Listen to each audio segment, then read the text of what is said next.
Hello, sir. Hello, Chezi. How are you doing? I think there's another stream going on right now in the Grail country. So all the millions of viewers we have, it's gonna have to be split. Are you gonna have to be divided? Yes. Yeah, I guess We'll so. get five. We'll get 500,000. Exactly. Once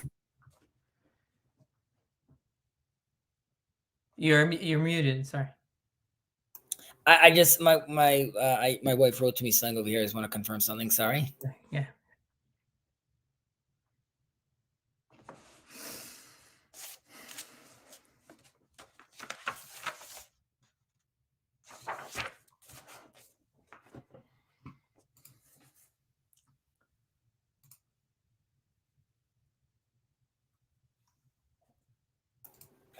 Oh man. All right. Yeah. So this conversation that Luke was streaming about hell, then turned into I don't. You might not be aware of this, but there is this person on the in this little corner named Tigrog, and he is an atheist, and so there's like these Sam Harris conversations going on, basically like most people here are either are religious, I guess. So there's like this tension being built, and I don't know. I had to jump on at some point. I was like, there was like a whole this conversation, religion versus science, and my attitude was it's always religion and science. It's not versus science. And I don't know why we have to decide to be like they have to be opposed to each other. Like it's just right. And whatever. We don't have to get too deep into that. It's interesting. It's kind of like I'm thinking of like when did that happen before where there was like another person that comes in that's like a new entity into the space, whether it's an atheist or whatever other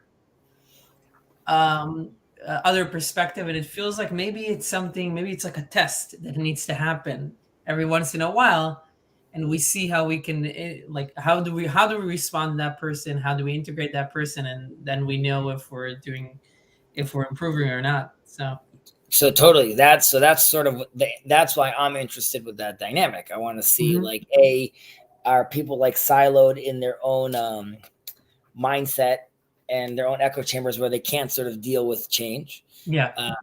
Secondly, it also shows like what the limit is. You could be like on one end, like, listen, Jews, they don't believe in Jesus, right? So that's a problem. But on the other hand, like at the very least, he believes in God, right? But then like this other guy comes in, he's like nothing. Having said that,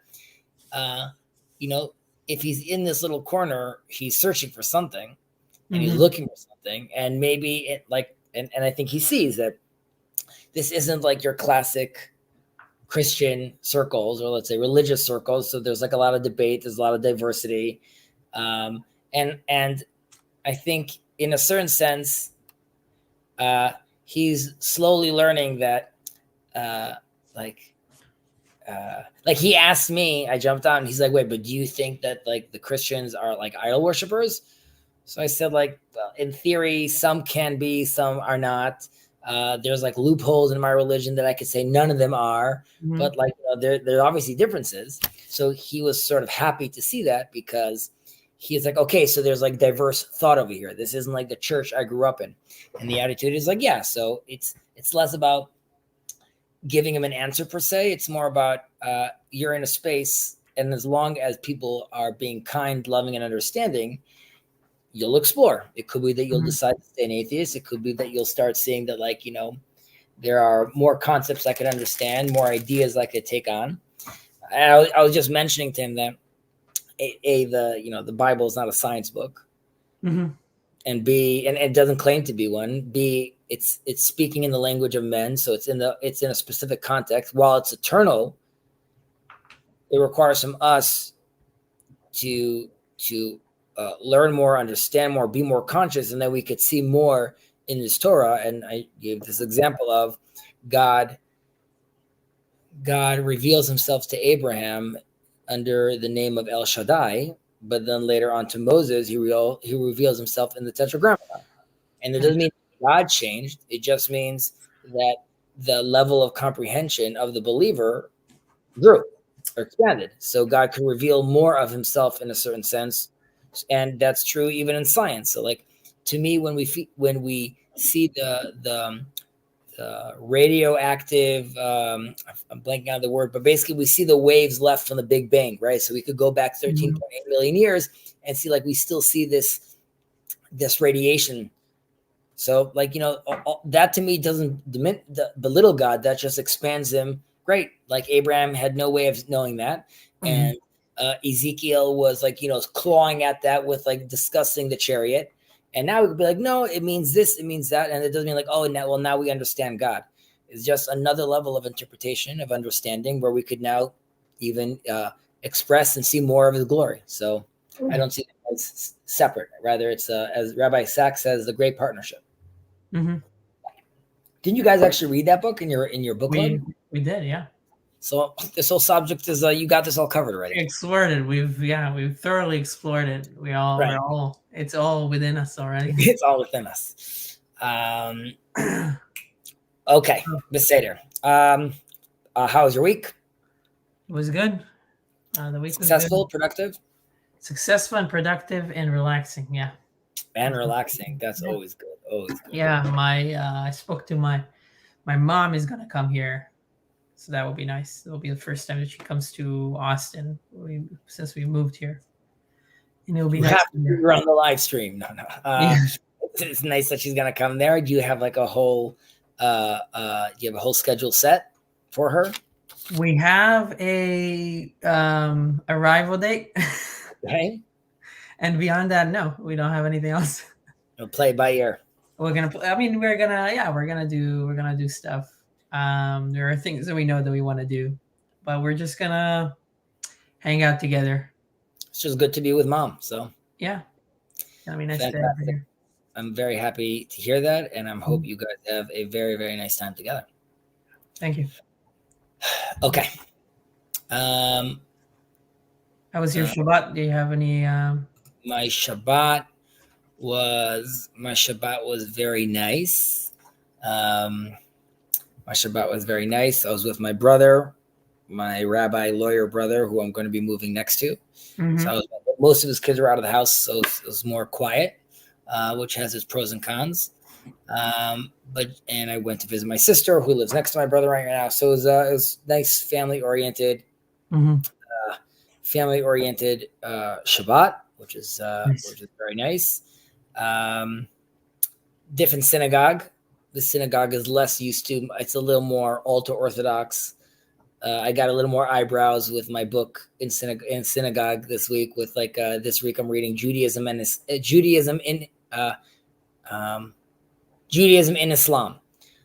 So they're like, what is this? Good.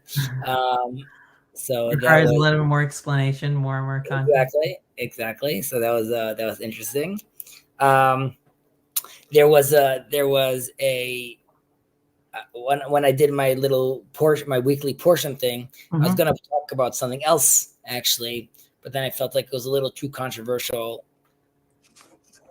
I was going to talk about how Rabbi Cook sees the outer skins of the tabernacle, which are made out of tachash, which we don't know what a tachash is. One of the theories is that it's a narwhal, like this whale with like a long horn, which is like a bone, and it has like leopard skin. Either way, Rav Cook talks about how we don't know. It's not defined. Well, I'll take a step back. He talks about how the outer skins are there to symbolize the sort of the limits, the outer limits of our religion, which are expressed through Islam and Christianity in a certain sense. And that's like, if you go all the way in, then you're at the Holy of Holies. But as you move out, there's quote unquote more watered down versions, so to speak, or more worldly or universal. I don't have to say watered down, but universal expressions of the religion. And he also mentions, Rabbi Cook alludes to this by stressing the division between the rabbis whether or not the tachash is considered an animal or like a wild animal or a behemah, which is like a domesticated animal. Mm-hmm. And if it's a wild animal, then we want nothing to do with it. It's out of control, and it has nothing to do with that. We can't interact with it. However, if it's a domesticated animal, and no one should take offense to the term animal, if it's the domesticated animal, then that's something that we are interested in cultivating a relationship with, working with as well. And he says like that's sort of, we don't know yet, and like, the Messiah will let us know, of course. And that's also alluding to the Rambam talking about, Christianity and Islam being path makers for the Messiah. So here too, you could see like a little of that, but I felt like I don't need that kind of heat on me right before Shabbat. So we went on. Yeah. You should have the parasha videos are more of like the kind of like straight interpretation, and then you might have a more like subscribers only controversial content. When you go to the subscriber only, I start with everything I said up until now was a lie. This is the truth, right? So I try to keep them. I try to give like some of course through Rav Shirky's Divrei Torah, some novel ideas, but like there's a limit of how much I want to be poking the bear, saying like the outer skin, path makers, not the real deal. Like they get it, they know where I'm at.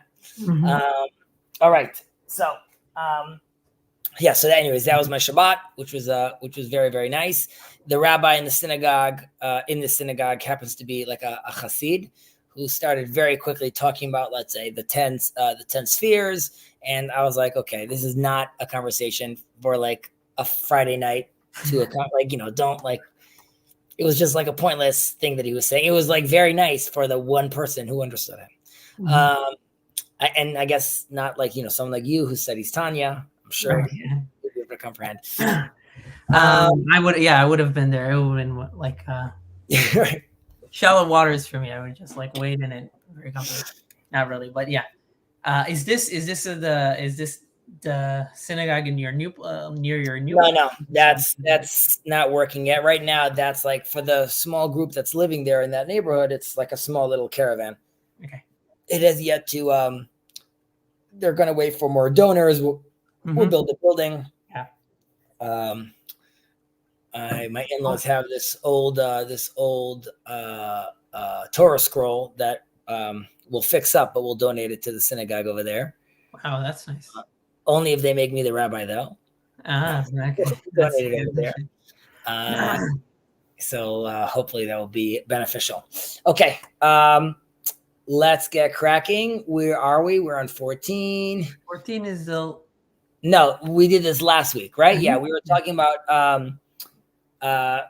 We had again. We started from 10 to 7 to 4. We were doing all these breakdowns of talking about like essence of the world, society. Now we were getting closer in towards the types of those who attend the study hall.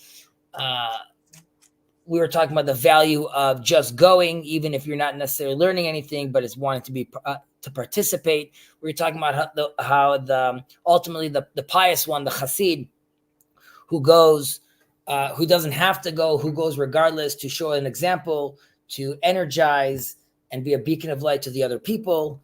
And by doing so, this is giving a lot of inspiration to everyone.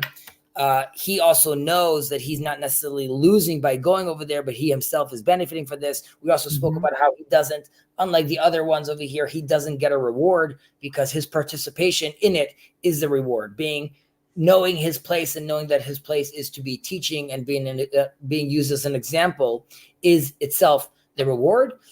We spoke about how the wicked one in the end, ultimately, even though in theory he goes, even if he like ends up being there one Tuesday afternoon, we could argue, why does he not get credit? Because he still went there. And we were saying also earlier, everyone has to go according to the commandment. So why is he not going? And we give an example from the Pesach Haggadah, from the Passover Haggadah that we read, where the wicked son is called wicked is because he excludes himself from the community, right? He says, why are you guys, what are these strange laws that you guys have? And it's like, what do you guys have, not me? And the answer is like, if he was during the redemption, during the Exodus, he would not have been redeemed because he excluded himself from the community. Here too, this guy is showing real no interest in participating. He's not going there even just to get the briny point, so to speak. This is all strange to him, and he doesn't want to be there, so we could call him the wicked one. Yeah, and I guess the one thing that stuck with me as well is that we spoke about the idea about there is the one that goes to the study hall, but he doesn't study there, meaning he doesn't do well when he studies with other people. There's a lot of commotion, and then there's the person that can't study alone, so he goes that studies by himself.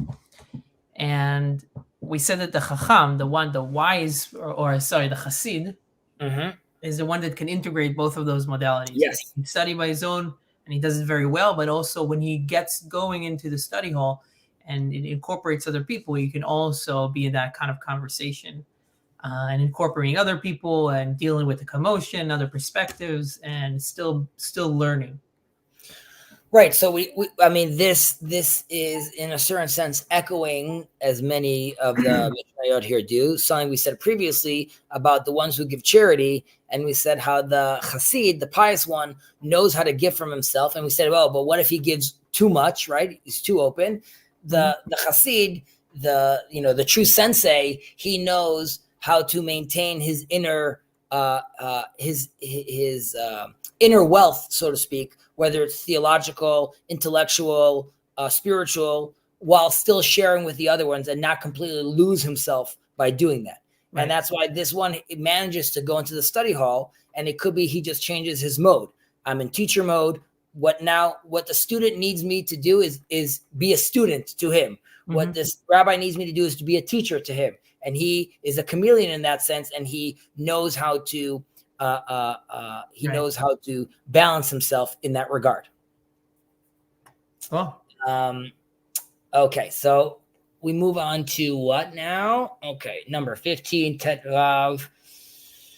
Okay, I think this is. Can you go to Tet Zayin? I think this is the last one of the numbers. Yes. Okay, scroll back up.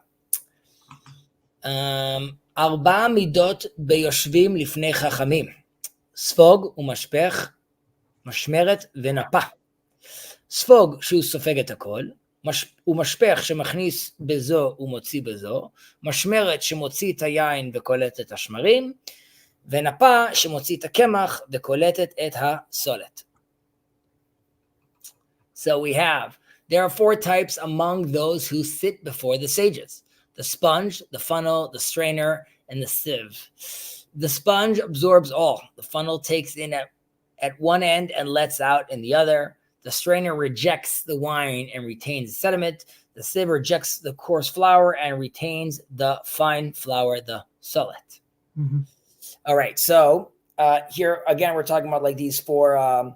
If earlier we were talking about did I put a link, by the way? Yeah, I did put a link. Okay. Yeah. If earlier we were talking about the 4 qualities of the people that are in the Beit Midrash, or these students, and well, earlier we spoke about the ones who ones that walk to go learn, and then we spoke about the ones that go to the Beit Midrash, they're in the study hall. So this is about like these young people that are in the beginning of their journey. However, here we're talking about someone else. We're talking about someone that is sitting in front of the sage in this case, right? And it's also, he's not just sitting in the study hall and he's not walking to the study hall. He's at the study hall, he's sitting down, and he's in front of the sage as well, which reminds us of Shifti bebet Hashem kol yemei chayai, right? I'll dwell in the house of the Lord, of the house of God all my life. And dwelling, sitting this is showing consistency. Right. This is also, we cover this in Yeshev b'moshav litzim, like sits amongst. Exactly, but that's the reverse. That's in the negative, reverse, right? Like, meaning it's like, it's not just somebody that jokes around every once in a while. It's like, you can make it into a positive habit, or you can be a funny person, a comedian in a good way. But if you sit in it, if that's your whole identity is just about jest and joking around, then that becomes detrimental. Right. So the idea of yeshiva, of sitting, which is not like, it's not a coincidence that we call the place of study Torah a yeshiva, That's what it's called, like the seating place. And it's emphasizing that the Torah is really acquired only through like continuous, uninterrupted study. So there is the people that are going, and there's people that are sort of listening, but then there's the people that sit and they understand what is actually required. And of course, if I'm continuously and uninterruptedly sitting in a place where there's just bums cracking jokes all the time, clearly that's going to also that is going to affect, my state of mind, my attitude towards things. So one has to be careful when committing to sit. Having said that, we obviously want the ideal, and what we're stressing over here are the people that are sitting in front of the sages, right? So this isn't necessarily someone who is a young student, rather the people that are really want to make this their lifestyle and fully want to commit. Right. Now we're giving over here these 4 different types of vessels that are used for like absorption and releasing ultimately. Right. So we have the sponge, the funnel, and the strainer, and the sieve. I think the difference between a strainer and a sieve is just the sort of the types of holes between them, because I think a sieve is actually a type of strainer. Mm-hmm.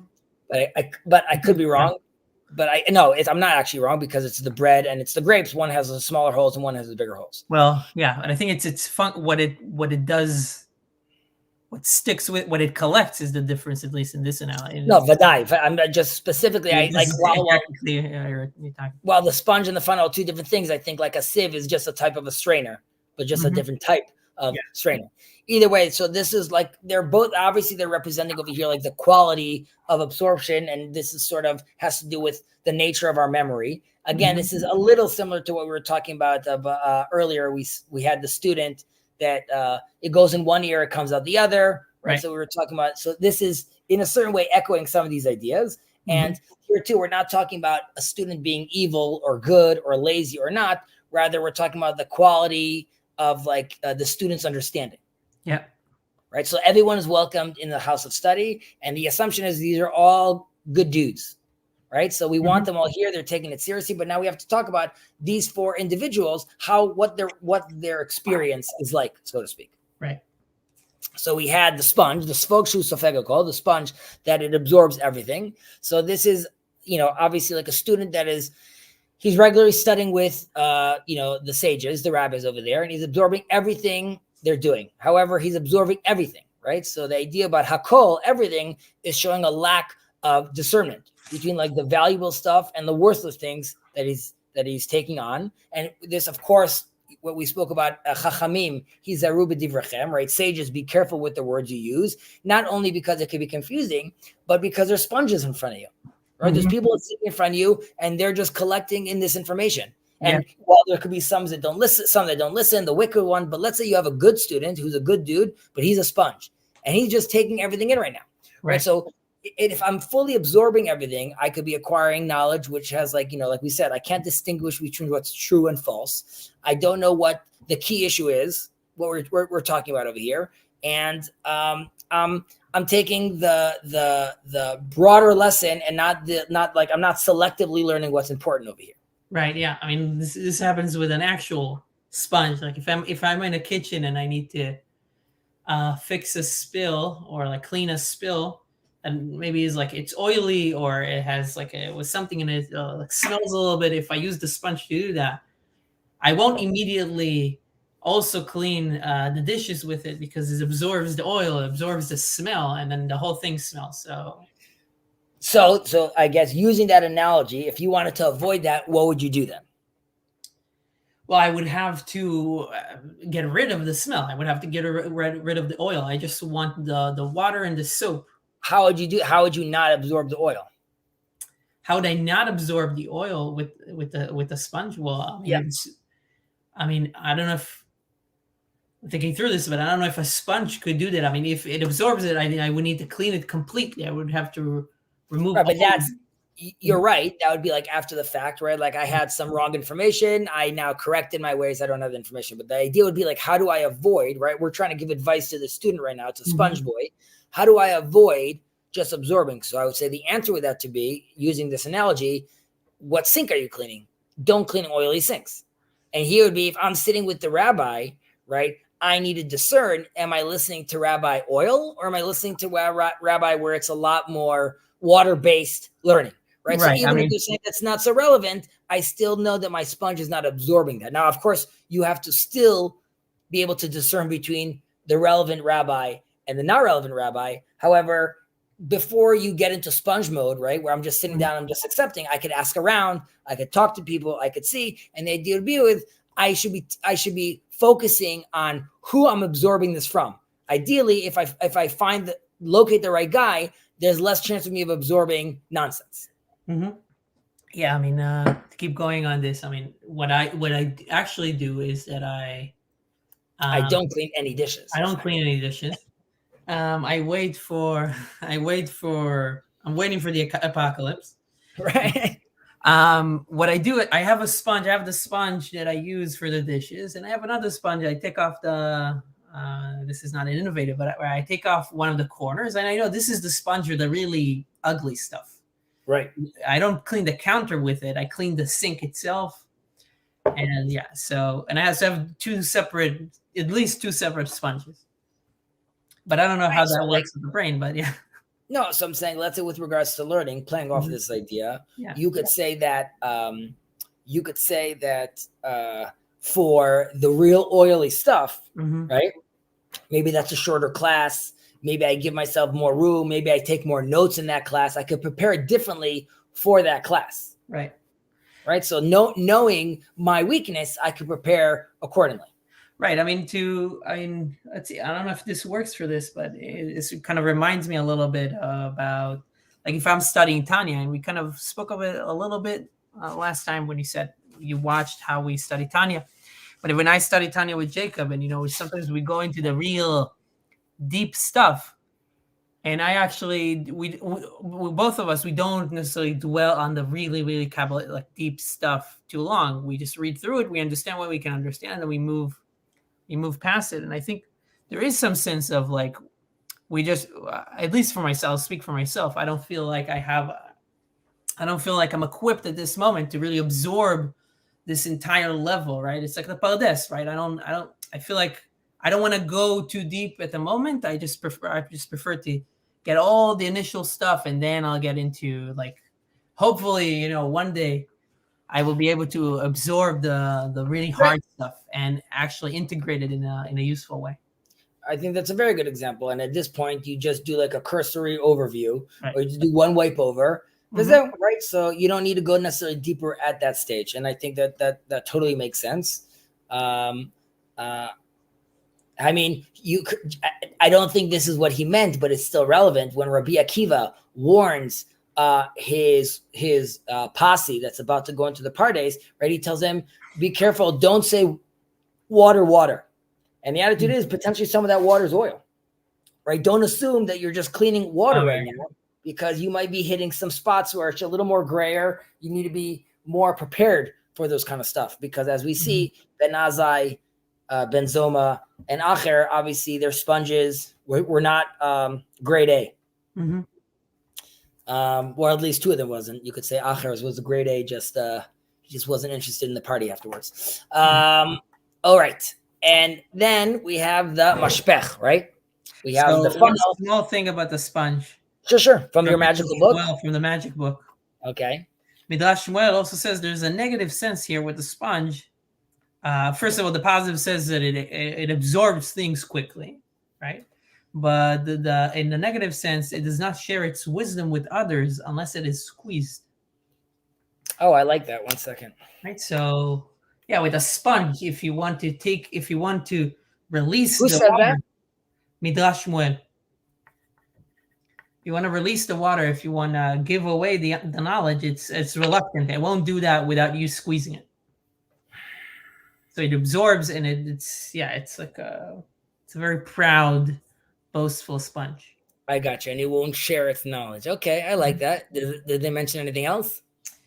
Not at the moment. Not here. Yeah, there's a few more, but for each one they have a negative and a positive, kind of short ones. So I got you. Okay, so.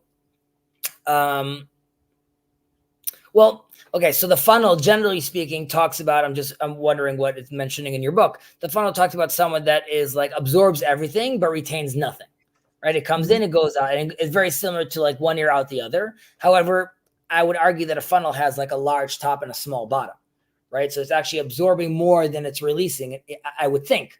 I'm not necessarily sure. Like, interested what they say by you, but generally speaking, it's the interpretation that is coming throughout one ear and it leaves the other, right? So their issue obviously is like a memory issue, right? He's not managing to retain the things that he's learning, and the I guess you would say the positive is he's retaining nothing. We spoke about this also when writing on like a piece of paper or writing on a paper that was written once before. Now we said like writing on a paper that was used before, I could sort of see where I was writing so I could avoid the mistakes. Right. And I mean, sorry, when I'm writing, it's difficult for me to write because I already have indented the paper, so it's hard for me to write clearly. Yep. So here the funnel is giving me a fresh start every time, right? So while I didn't absorb the positive, I also didn't absorb the negative, right? So in that sense, my mind wasn't corrupted, so to speak. But obviously, someone like this, aside from, let's say, memorization tricks or things like that, this is someone that is it's really not a good position to be in, because you need to sort of ask for you have to build yourself, aside from asking God to assist you. The idea is like, this is someone that needs to have a system. He needs to have his notes. He needs to be writing this down. He might need to have someone with him that's helping him. But the attitude is that this person, we're not calling you a bad dude, right? You're still welcome to sit in a study hall, and you're sitting down. Like, we're interested in this. Right. This is the positive here that it talks about today. So Baruch Shekivanti. The idea would be that if you want to participate, though, it requires you to be more proactive. If one of them needs to be careful what he's discerning, this guy needs to be able to, at the very least, be able to maintain the information. I would say, like, discernment is, let's say, phase 2 of his issue. First is, can you retain the information at all? Yeah. So here it's from the Rebbe that he talks about. This is about the forgetful student, right? But the positives here is to remind him that he's sitting down and he's listening. And yes, he's forgetting, but if he's going to keep studying, eventually he will succeed. But it also mentions if he keeps studying and reviewing, he will ultimately succeed. So it didn't have to mention reviewing. So there's something about the review. Like you have to be proactive, like you said. I guess what we could say is that because the funnel is larger on top and smaller on the output, you could say that he is always losing, but he's losing less than he's gaining. And as long as he keeps at it, eventually he's going to retain enough, so to speak. Right? Because out of 10 that come in, he only retains 1. So it'll take him 10 times to study it until he retains them all. Yeah, there's also an interesting, now this makes me think about, when you look into productivity, like productivity systems and stuff like that, and I've looked at a share of those in kind of like the technical world. One of the visual aids that they show you is that they show, like, if you're somebody that's studying, especially online, or you're taking notes, right? You're working and you have meetings with people and you have notes here, notes there, and and you're studying, you have book notes everywhere. So this visual aids that they will give you is a funnel, right? Of like, you have all these inputs that you're getting and they get funneled. The question is, where are they getting funneled? So what I'm trying to say is that this student, he knows that he gets information, he gets all these inputs, but they don't go anywhere. So you can think about it like a system of, like, if you are able at some point to direct the funnel in the right ways, But wouldn't that be discernment? That's like guy number 1. What, your guy number 1 or guide? I'm saying the first student we spoke about over here, he has a problem discerning, right? Guy number 2, like you're saying, like, okay, it all comes in the funnel. Then you have to, like, you have to direct it to the right place. Directing it is already means you understand the information you have and you know where it needs to go. I'm saying this guy can't discern. Right. Oh, yeah, I can see what you're saying. So in part of taking the inputs, you being able to direct it in the right direction means that you understand where it needs to go. I mean, that would be like signal and noise, right? He's only getting noise. Obviously, there's signal in there, but he can't discern what the signal is. Mhm. And what we're saying is that, like, keep on studying. At some point, you're going to recognize, you'll start hearing the signal. Right, and then you will be able to. That's a good point. Yeah, and then you'll be able to direct it. Right. Correct. Cool. All right. משמרת שמוציאה את היין וקולטת את השמרים. What is that in English, though? That the strainer rejects the wait, why is this so Rejects small? the wine. Yeah, rejects the wine and retains the sediment, right? So here, obviously, there's like the wine has its natural like yeast during. I mean, I'm not like a wine connoisseur, but that's what they say, right? So it's the yeast. It's like enhancing the smell, the aroma of the wine, but obviously it's not. You can't eat it, right? It's not something that you're going to actually start eating, and we're removing it by filtering through it over here. So this is someone that his mind is like a strainer, so there is discernment, but it's not calibrated, right? So he only is retaining the trivial details that have like a good smell to it, okay? But like, so he's picking up the anecdotes, he's picking up the jokes, the cool stories, but he's not letting the critical information that's escaping him in a certain sense, right? So what do you remember from this class? Oh, it was amazing. He gave this example of what's it called. Okay, how is that related? I don't know. And like you tell the story, which sounds cool, and like that's when he was talking, you were like, oh man, that's like the coolest story. But then you're like, whoa, you're missing the point, though. You understand how he's?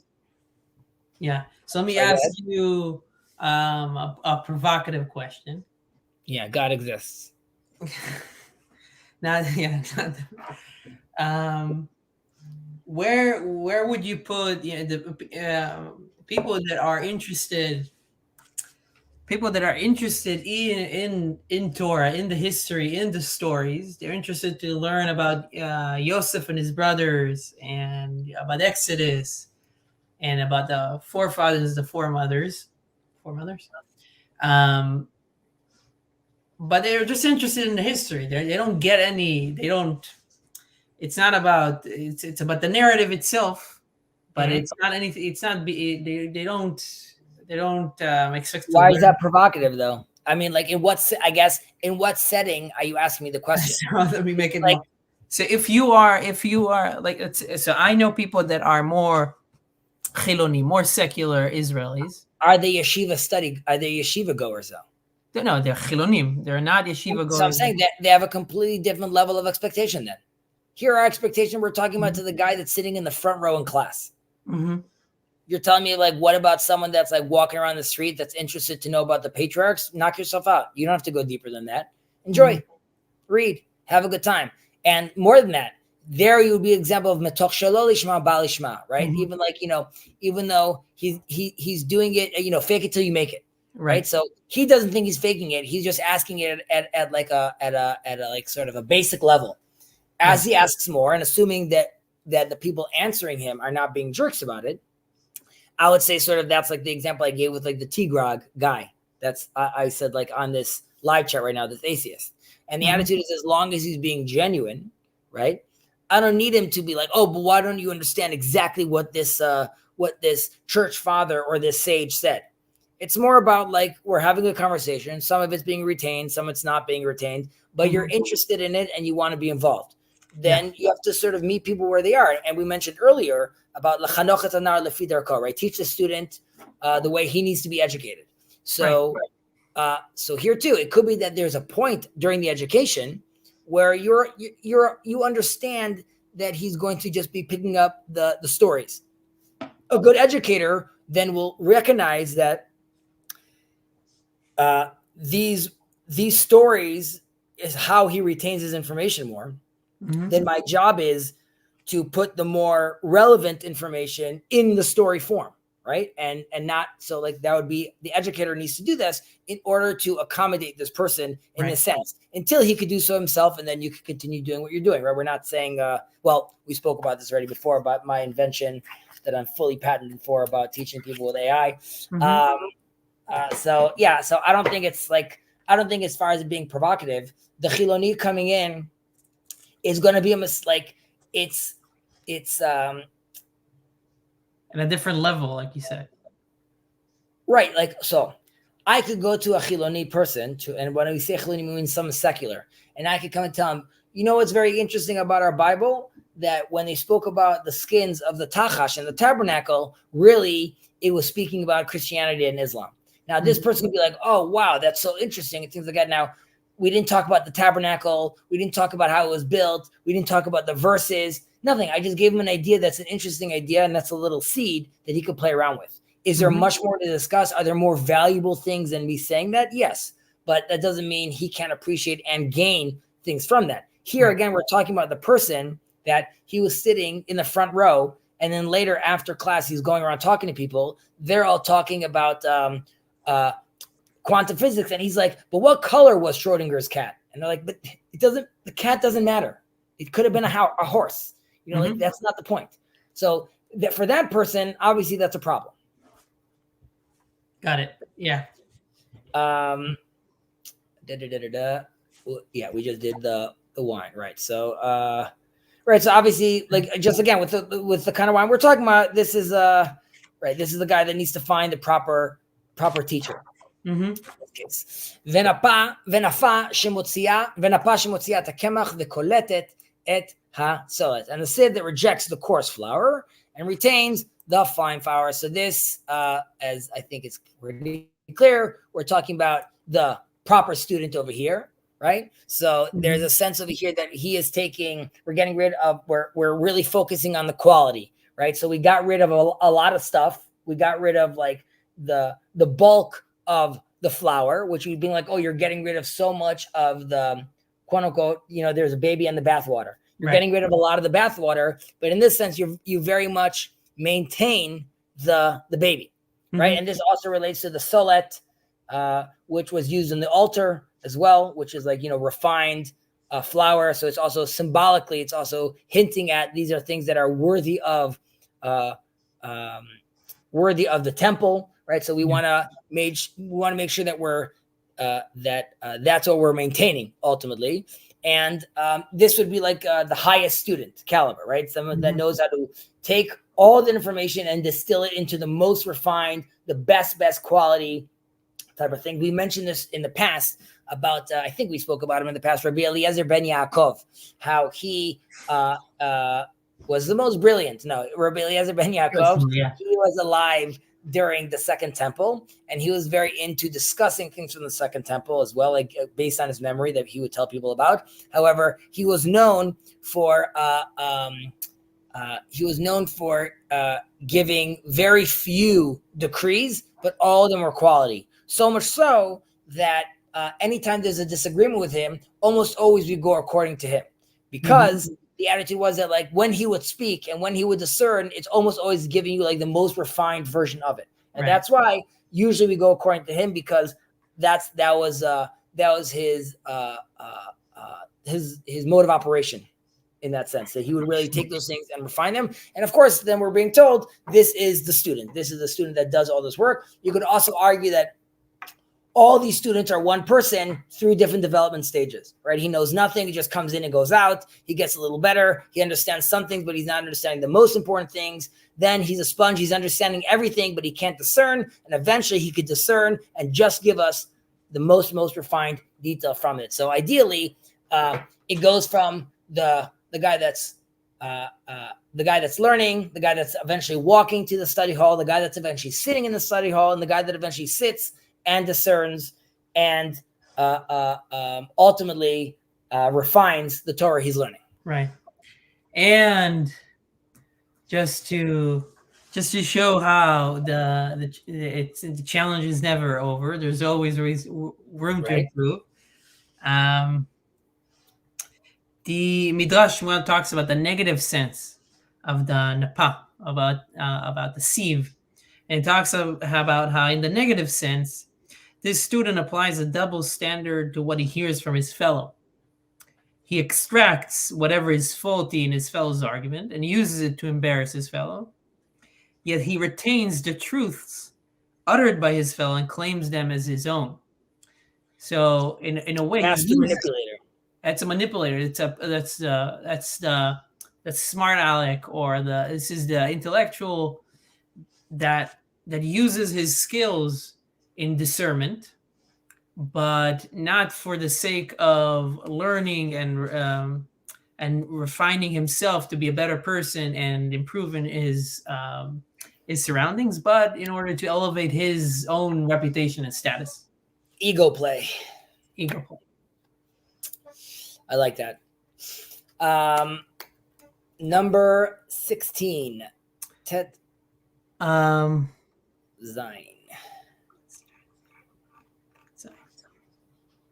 Okay.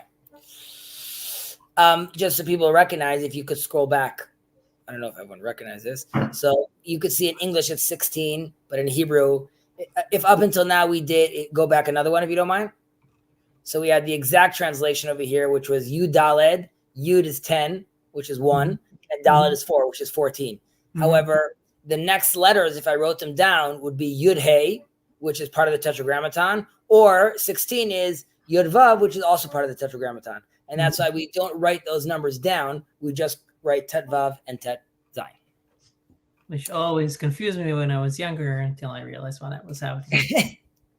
We take it that seriously. Okay. כל אהבה שהיא תלויה בדבר, בטל דבר, בטלה אהבה, ושאינה תלויה בדבר, אינה בטלה לעולם. איזו היא אהבה שתלויה בדבר? זו אהבת אמנון ותמר.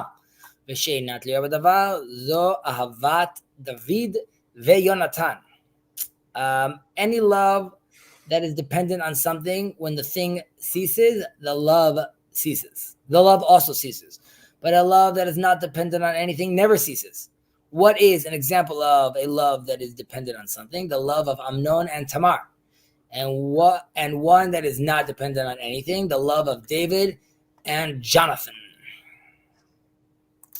Famous controversial Jonathan. No, we don't think he was gay, and we won't get into that. Because it's always thrown out there. They loved each other.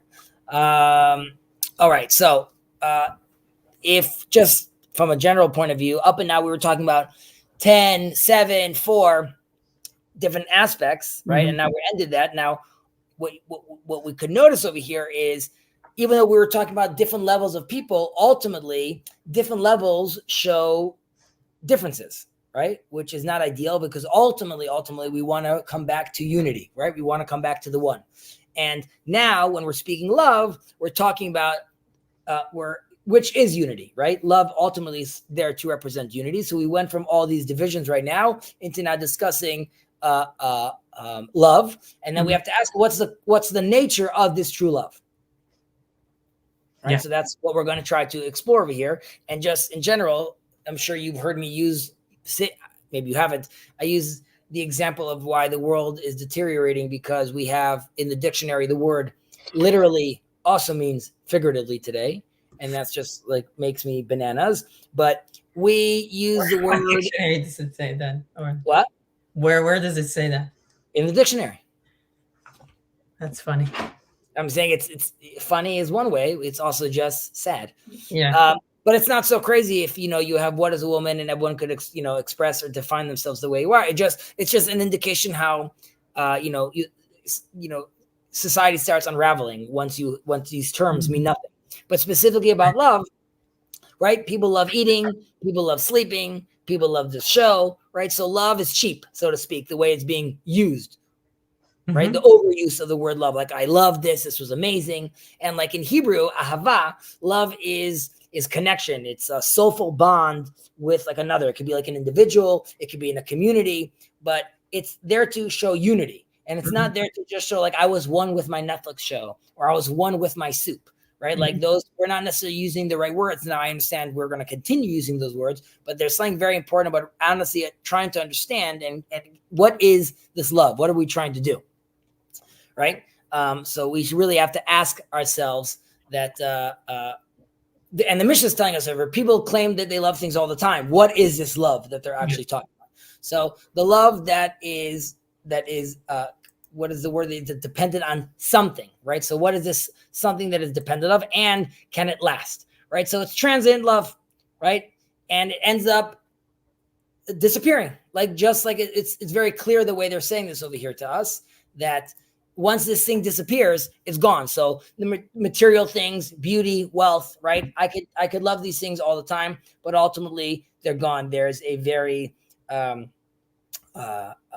picture's worth 1,000 words. There's a picture of Shadol Adelson, very, very famous, rich philanthropist, rabid Zionist, as Jacob would say, and he's done a tremendous amount of donations to Israel. He passed away during COVID, and like the heat of like COVID restrictions, the world's ending COVID, and only his wife could come to his funeral. So at the end of the day, you see this billionaire.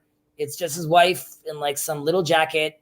He's buried with nothing ultimately, and there's a sense where all those other things have disappeared. Right? I'm not saying that their love between them wasn't real, just that all these things ultimately disappeared. Right?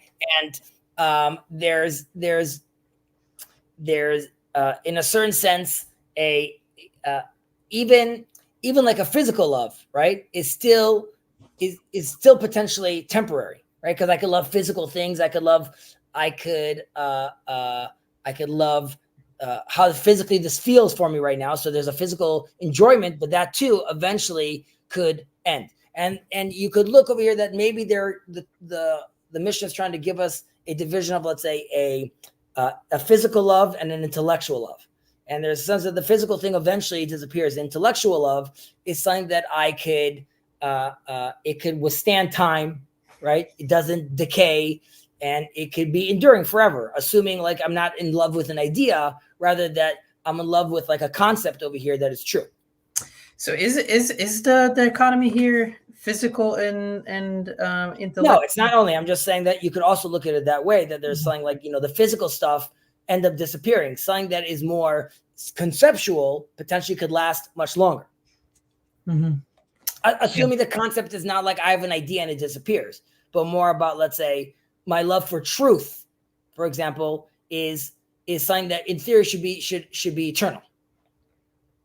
Right. Yeah. I mean, so let me Sure respond to that. So I'm thinking, if you have a love for the safety or the safety of your family, right?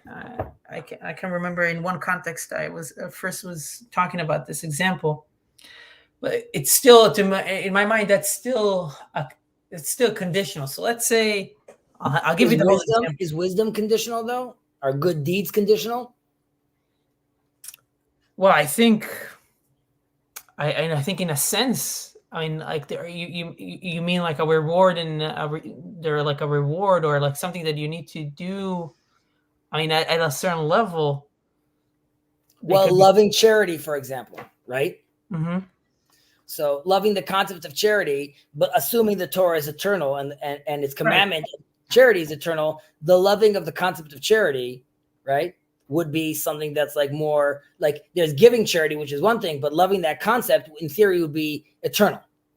Right. But so the rabbi in my congregation also asked the question. I said, I don't know if it appears anywhere else, but is it better to give charity out of the goodness of your heart, the love of charity, or is it better to give charity because you have to give charity? You have to give a certain amount of money.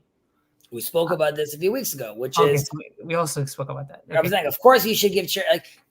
Like we said, the example was everyone anyways has to give charity, right? Right. You want to focus on why you're giving. What's the quality of that charity? Of course, it has to do with where your heart is, and that would be a perfect example, which is it's more about if your heart's in it, right? So it's less about the actual act, right? Which if the number could be higher, lower. It could be 10 times a day, 1 time a day. It's more about the intention.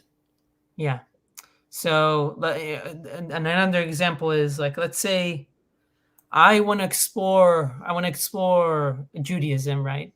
And I don't have a connection to, I'm a person that doesn't really have a connection to whatever it is that we would call God. I don't feel a connection or relationship to that entity, but it's my history. And I want to see if I can connect to that history. So I'm thinking I want to visit a community center, like a synagogue, and go there and like spend time with people. And that is, that's I have a love for the concept of connecting, of connecting with other people or connecting with history. Mhm. But what happens when I go to to the community center and it turns out that something terrible happens and we need a lot of security, and maybe I'm going there with kids, and every time I go there, like two police cars and there's other security officers, and the kids are getting a little.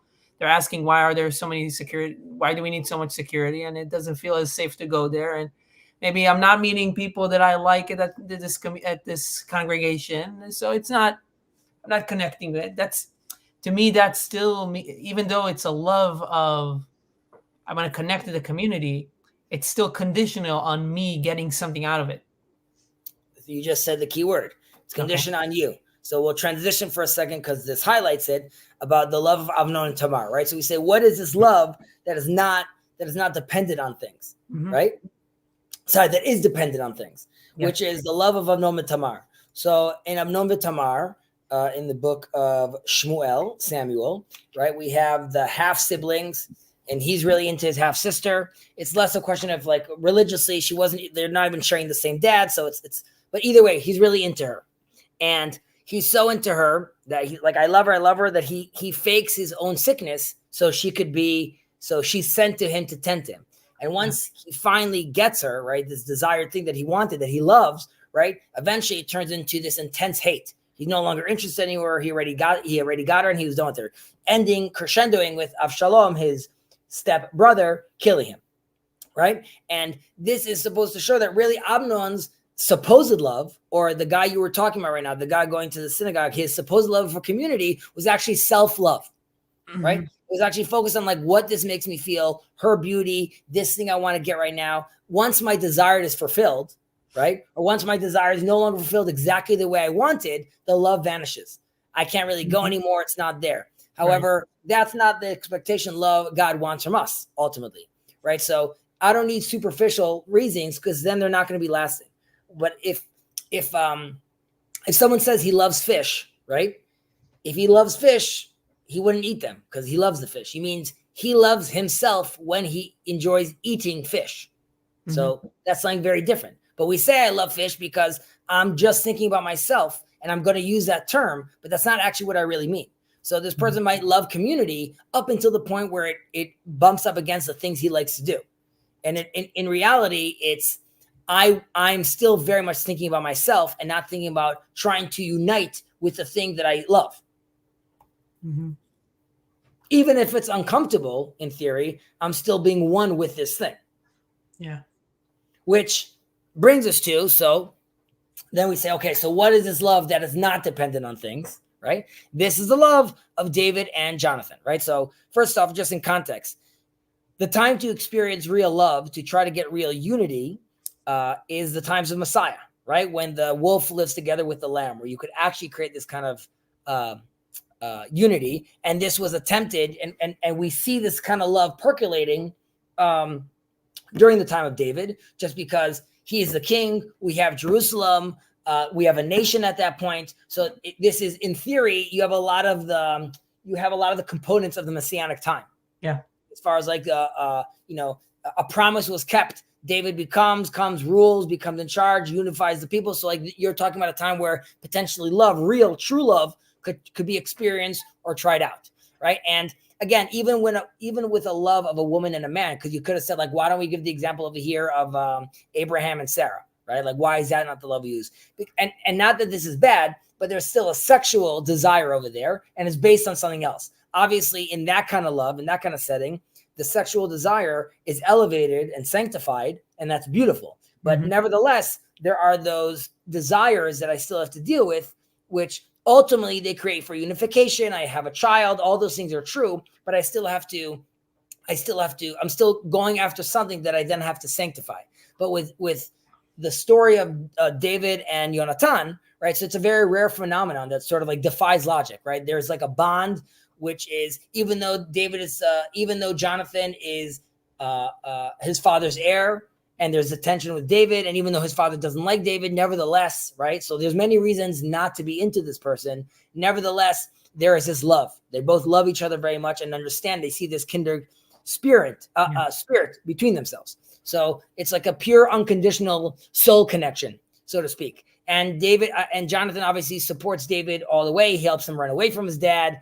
Obviously, it ends badly because Jonathan dies. But there's a real sense of love over there. And this would be true towards our love for God, right? There's no condition that we need. He doesn't need to give us money. He doesn't need to give us honor. It's unconditional. And there's being in that space of enjoying love from God. That's it's there's genuine happiness over there.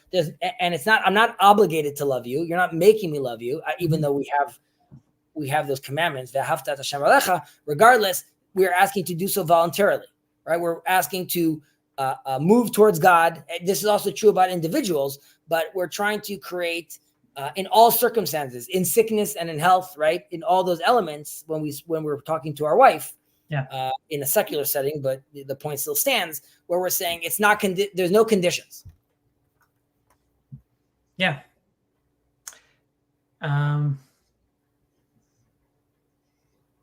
So it seems like we're making a separation here between, when we say conditional, there's something with that seems to be connected with the self, as opposed to the unconditional, where it's the love is directed and its source is in something that is outside of you.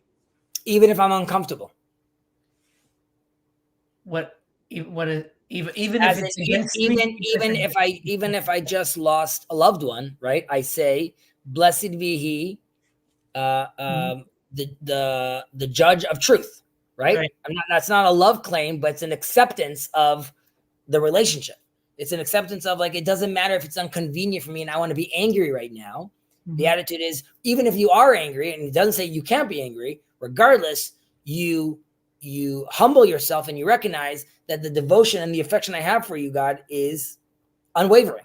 So I will still, what just happened is still within the context of your world and the fact that you are the judge of truth. So it's not, it's a love that is not based on anything, as far as it's not conditional, as in it doesn't mean that even if you took the loved ones away from me, that love for you is still there regardless. Right. Yeah, I mean, it's like I'm trying to get it like lower it a little bit to use other examples of, let's say, like a husband and a wife. I pick up my son from kindergarten even though it's raining, right? Mm-hmm. It's very annoying, but it's not like, no, I'm not going to commit to this anymore. Like, that is the commitment. Or, we say it's unconditional love for a child. Mm-hmm. Obviously, that's not totally true. If your son's a psychopath and tries to kill you, at some point you'll be like, well, okay. But the attitude is there's a tremendous amount of runway that we give our kids. And it's just because, like, it doesn't matter if they speak back to us. There's like a love that's constantly protecting them and covering them. And that's why, like, even if they're quote unquote more annoying or all this other stuff. Now you could say, well, it's a selfish love. Like, that's your DNA and you love him because you made him. Sure. Like, psychologically, there's things undergirding those decisions that we might not be able to fully control. But having said that, generally speaking, the attitude is, even if our kid falls and even if he fails us, that doesn't mean we stop loving him. And can you reach unconditional love through conditional love? Can you love something conditionally and then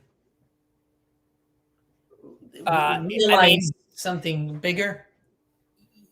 Well, in theory, yeah, you could come and say, okay, so we'll use just the dating world. I want to date, and she needs to look like a supermodel. That's my condition. Okay, great. We love each other. Then we get married, right? Then 10 years down the line, she gains weight. Am I dumping her now? Or is the fact that the relationship turned into a much more loving, understanding, I see much more into her. It's a lot more about the looks. Yes, well, that's nice. There's the her inside that I'm connected to. So people can transition from having something that's conditional, then if it's true, ideally it would overwhelm them in a good sense, where they fully recognize that this is something that they fully want to be part of and embody with and in a relationship with. So even the love for God, right? It starts with, I'm going to the study hall, and even if I don't know anything, I'm still going. And well, first of all, that would be unconditional, because even if I don't know anything, I'm still going. But for that you need like an amount of faith, right? Bitachon, trust, faith, and trust, right? So you were saying maybe it's just going to the study hall maybe you're just trying to learn something. You think it's going to be useful. You think it's intellectually stimulating, right? This is the lashma lo lishma that we. Correct, exactly. So like the idea is like you're starting someplace, and then it could turn into something that's like a lot more real. Yeah. And we say naaseh v'nishma, we'll do and we hear, as the Israelites told God, which is like we'll partake in this embodied practice. Then later on we'll hear the reasoning, which is like there wasn't like the idea was I'm going to do it. Yep.